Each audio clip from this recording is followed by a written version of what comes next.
안녕하세요. 역사의 탄식, 봐도 모르고의 김영훈입니다.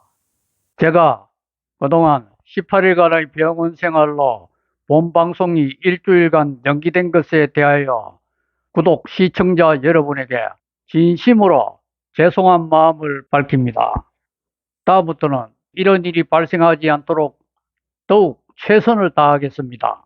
오늘은 이슬람교가 일부 사찰을 허용하고 있음에도 불구하고 무함마드가 이보다 훨씬 더 많은 아내를 두었던 사실을 살핍니다.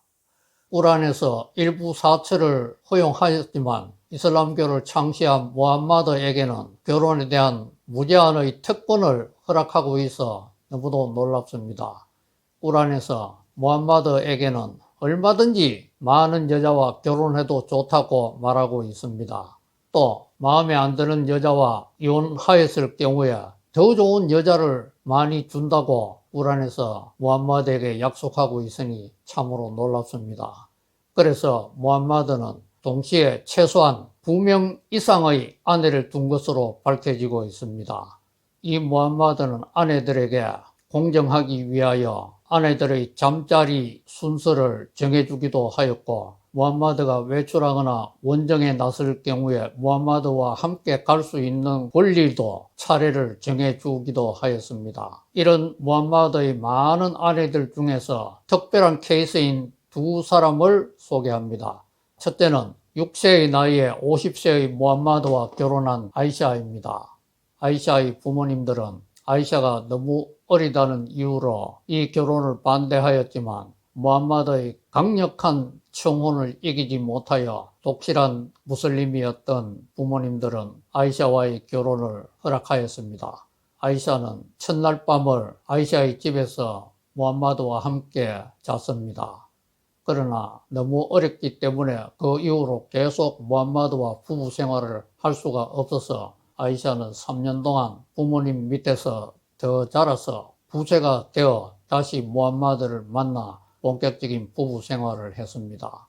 당시 아랍 사회에서는 여자가 9살이 되면 벌써 결혼하는 여자들도 있었다고 하니 상당히 놀랍지 않습니까? 그리고 무함마드는 많은 아내들 가운데에서 이 아이샤를 가장 사랑하였고 천국에서도 이 아이샤는 자기의 아내가 될 것이라고 밝히기도 했습니다. 그리고 아이샤는 무함마드의 많은 아내들 중에서 유일한 처녀로서 결혼한 여성으로 밝혀지고 있습니다. 나머지 모든 아내들은 과부나 이혼녀의 상태에서 무함마드와 결혼했던 것입니다. 그래서 아이샤는 이 사실을 자랑하면서 무함마드에게 투정을 부리기도 했다고 합니다. 무함마드는 이슬람력으로 63세에 18세의 아이샤의 품에 안겨 죽었습니다. 그리고 무함마드가 죽은 후 아이샤는 무슬림 여성들의 교화와 그리고 이혼 상담에 적극적으로 나섰습니다. 또 무함마드의 말과 행동을 기록한 하디스 조각들을 모으는 일에 열중하여 이 일로 인하여 후에 하디스가 편찬될 수 있는데 큰 도움을 주었다고 합니다. 두 번째는 37세의 나이에 57세의 무함마드와 결혼한 자이납입니다. 이 자이납은 무함마드의 사촌 동생이었는데 처음부터 무함마드와 결혼하기를 희망했지만 뜻대로 되지 못하여 자이납은 무함마드의 양자인 자이드와 결혼하였습니다. 그런데 자유분방한 성격의 자이납과 자이드는 관계가 좋지 않았습니다. 하루는 무함마드가 자이드의 집을 방문했는데 자이납이 속살이 훤히 비치는 얇은 옷을 입고 무함마드를 맞이하여 무함마드가 유혹을 이기기 위해 꾸란을 암송하였다고 합니다. 이런 자이납은 결국 자이드와 이혼을 하였는데 이혼한 지 3개월이 지나 자이드의 아이를 가지지 않은 것으로 확인되자마자 무함마드와 결혼을 하였습니다. 그런데 무함마드와 자이납이 결혼하기 직전에 이슬람 사회에서는 양자 제도가 폐지되었습니다. 꾸란은 이 양자 제도의 폐지에 대하여 양자 제도는 신의 진리에 어긋나기 때문이라고 말하고 있습니다. 즉 진짜 부모 자식이 아닌데 부모 자식인 것처럼 만든 것은 진실이 아니라는 것입니다. 그래서 진실이 아닌 것은 바로잡아야 하기에 이 양자 제도를 폐지한다는 것이었습니다. 그리고 또 무함마드가 자이낙과 결혼하는 것을 꾸란의 신은 허락한다고 꾸란에 기록하고 있습니다. 이 결혼을 허락한 이유는 무함마드와 자이낙과 같은 처지에 있는 사람들이 무함마드처럼 이렇게 결혼해도 된다는 것을 보여주기 위해서 무함마드가 먼저 모범을 보인 것이라고 말하고 있으니 참으로 흥미롭지 않습니까? 결혼은 그때도 그렇고 지금도 논란의 여지가 많지만 꾸란은 이 결혼을 아주 합법적인 것으로 말하고 있습니다. 꾸란은 자이납이 자이드와 이혼을 했고 또 자이납이 자이드의 아이를 가지지 않았고 또 양자 제도가 폐지되어 자이드와 무함마드의 관계가 완전히 남남이 되었고 또 자이납과 무함마드도 며느리와 시아버지가 아닌 완전한 남남이 되었기 때문에 이 결혼은 아주 합법적인 것이라고 말하고 있습니다. 그런데 자이납은 이 결혼 후에 생활이 많이 바뀌어졌습니다. 어려운 무슬림들을 많이 도와주어서 가난한 자들의 피난처라는 별명이 붙을 정도가 되었습니다. 어쨌든 무함마드는 일부 사처보다 훨씬 더 많은 아내를 두고 있었기 때문에 아내들에게 공정하기 위해서 많은 노력을 했습니다. 그럼에도 불구하고 무함마드가 실수하는 경우가 있어서 아내들이 반발하며 불만을 표시하기도 했습니다. 이때 무함마드는 아내들과 일시적인 별거에 들어갔습니다.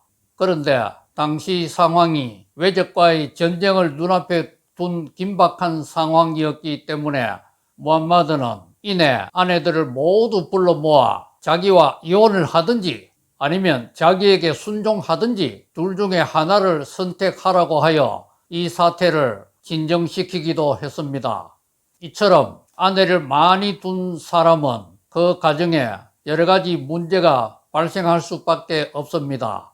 그래서 성경은 일부 다처를 한 사람들이 겪는 고통에 대하여 명백하게 밝히고 있습니다. 성경의 신은 다윗을 아주 사랑하였습니다. 다윗이 굉장히 모범적으로 신을 섬겼기 때문입니다. 그래서 성경의 신은 다윗을 축복하여 다윗 시대에 이스라엘은 최전성기를 누릴 수가 있었습니다. 그럼에도 불구하고 다윗에게는 너무도 큰 약점이 있었는데 바로 여자였고 일부 다처였습니다. 그리고 다윗은 자기가 좋아하는 예쁜 여인을 아내로 맞이하기 위하여 그 여인의 남편을 격렬한 전쟁터에서 죽도록 내버려 두라는 명령을 내려 살인죄를 저지르기도 했습니다. 이런 다윗에게 신은 경노하여 네 잘못에 대하여 반드시 벌을 받을 것이라고 경고하였습니다.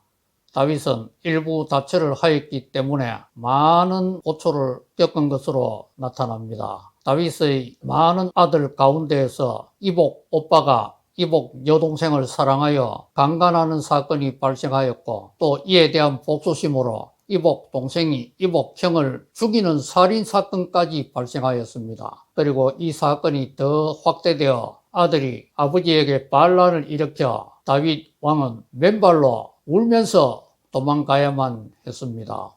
이 아들은 신이 경고한 대로 대낮에 많은 사람들이 보는 가운데에서 아버지 다윗 왕의 후궁들을 빨가벗겨 자신이 직접 강간하며 모욕하는 행동을 많은 사람들에게 보여주었습니다. 다윗의 아들이 오늘날의 포르노 배우처럼 막장 드라마를 펼쳤다니 너무도 놀랍지 않습니까?